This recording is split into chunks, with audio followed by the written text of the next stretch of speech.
Hey everybody, it's Jasmine. Welcome to this video, Christmas themed video. Well, it's December. I'm dressed up with like green and red and then got my jingle bells on. I've also got reindeer there and one over there. Yeah. Oh, and they're both Rudolph. So a little bit unexpected because allegedly there's only one Rudolph the Red-Nosed Reindeer, but there could always be, I guess, a cloning situation going on. I'm not really sure. Today we actually have something very serious and Christmas related to talk about, and that is why you should not kill yourself this Christmas. And this obviously might be quite self explanatory, like, do not end your life over Christmas. But it's actually something that I have been thinking about more and more because of a certain situation that happened at work.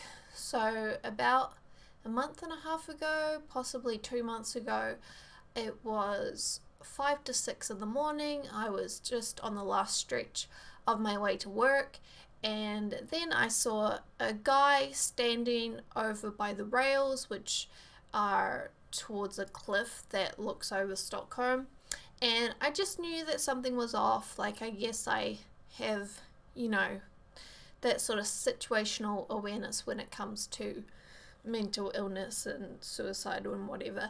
But anyway, so I went forward to him and tried to make eye contact, which actually did happen. So once we made eye contact, he then like sort of started talking to me, and I think the very first thing he said was, how high up are we? So, a question to me in Swedish. And obviously I went forward, closer to him, and just said, why do you want to know that? Not in an aggressive way, but just like, a little bit of a fake laugh, like, why do you want to know that? But then obviously I was prepared to engage in more conversation with him, just because I felt like he was ready to tell me some stuff and I could potentially help him from not making a bad choice. So yeah, it just continued on the conversation where he said after that he was thinking about jumping off the cliff. And so, I started to ask questions about why was that, why was he thinking about that, like, and, saying that you shouldn't do that, and, just trying different tactics to get him to, I guess, decide not to do that. But obviously knowing that in these sorts of situations, the kind of the best thing you can do is to just distract, because when you're in mental distress, there sometimes the biggest thing that you need is time, because if you can just stop yourself from doing something for 10 minutes or half an hour or an hour, or maybe it might even go on for days, then time itself can sort of bring you to a different mind space. Time perhaps that's needed for medications to kick in, or whatever. So time is kind of the tool that you have most at use to get people to not kill themselves. So he was telling me a few different things, and at first my goal was that I could get him to turn around, and he had his car there, so possibly I could get him to drive home or drive to the emergency psych ward in Stockholm. And that was kind of my goal. But then eventually he told me that he had taken 20 sleeping tablets, which is actually a sleeping tablet that I take. So anyway, I knew then that it wasn't a situation where I could just let him go on his merry way. He tells me, oh, I don't want to die, I'll just go home, and or I'll go and drive to this other place. Like, he can't drive if he's taken, 20 of these tablets, and while I don't know what effect that could have on his body, I can't take that risk knowing that information. So then it then became really stressful for me, because I had to make sure he didn't jump off the cliff. I had to make sure that he didn't become irritated and violent towards me, and I had to get into a situation where somebody else can help, because I alone couldn't do that without risking injury to myself or risking him just, jumping over. So I was really conscious of the possibility that if he did try and jump over and I tried to stop him, that I would go over with him, because, he was like a bigger guy and I'm, like a smaller girl. So I was worried about my personal safety, and then I also felt like if I just picked up the phone and called, the emergency services, that he would then become aggressive and angry at me, and that actually did play out. So what I tried to do was to try and convince him to follow me to our break room at work. I was telling him, like, you can still do this. Like, if you want to kill yourself, you can do that. I'm not taking away that option for you, but why don't we just go and, have a cup of coffee? Like, it's really early in the morning, just have something to warm yourself up, and then you can still go through with this plan.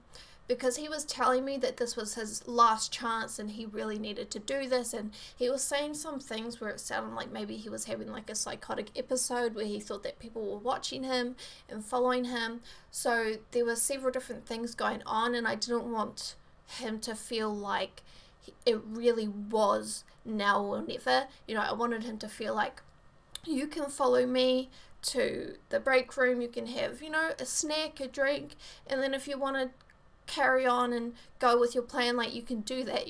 So I didn't want him to feel closed off and forced to make the decision right then and there.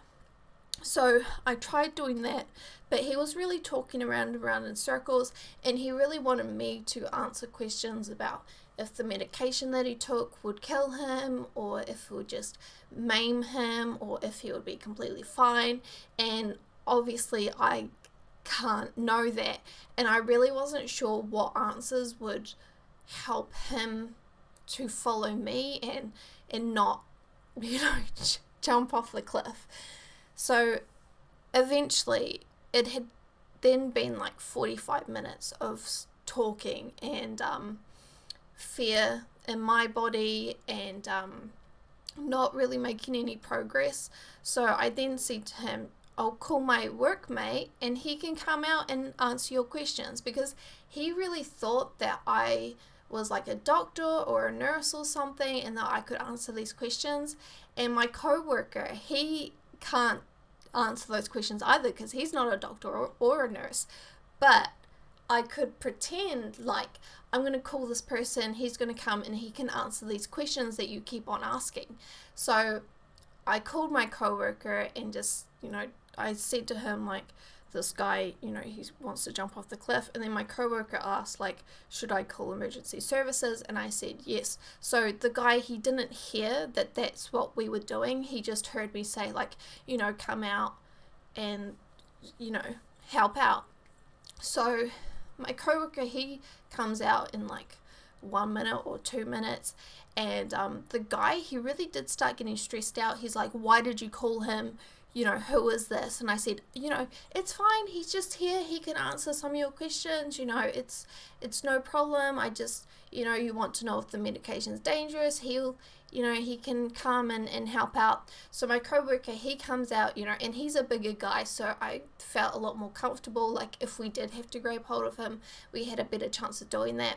But like, not even another minute after my coworker was out, then police, ambulance and the fire service all came like really quickly. And I guess it's because it was so early in the morning that they weren't doing anything else, so they came and just jumped out and started walking towards, like, hey, how's it going, and the guy, he really started to get upset. He was like, why did you do this, you ruined my life. And he even, like, not violently, but just like hit my coworker. I don't know, like, if he really thought, like, man, I gotta punch him, or if he just wanted to, I don't know. But it wasn't super violent, but it was just, he was really upset. And because of the sirens and the lights, and then, the people coming out, that's when I just sort of broke down. Because, 45 minutes, extremely stressful, and talking around in circles. So I just broke down and started crying, and my coworker, he hugged me.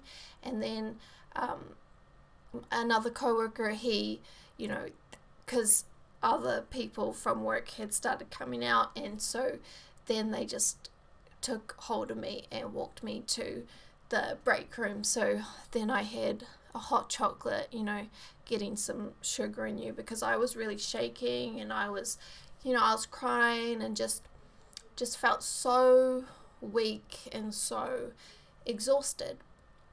And at the end of the day, like, it's a good thing, and it's not, he shouldn't feel ashamed or anything for putting us in that situation. But I really think that even if you can't live for yourself, that think about how difficult you taking your life can be for the people who, end up finding you, or who try and help you. Like, there is no guarantee that whoever finds you or helps you, that they have training and the help that they need to get through, whatever state they find you in. And your death could really affect them. And that's a kind of a difficult thing to do over the Christmas period. So if you can't live for yourself, at least please, please, please try and live for the people who would potentially find you. And I know that sometimes people really feel like their death would not have any sort of impact.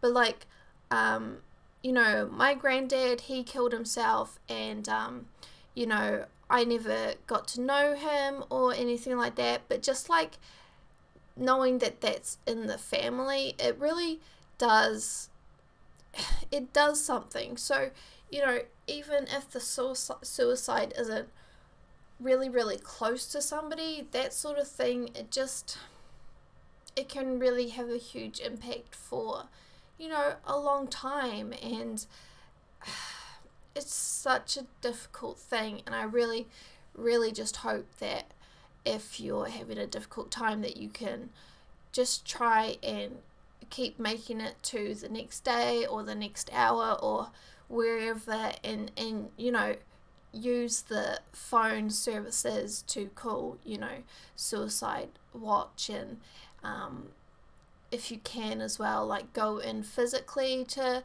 places to try and get help, because they can really help to change environment. And if they can get you in, to a hospital bed, that can really help, because they have really strong routines, and a routine can really help you get out of that sort of spiral thinking, thinking round and round and round.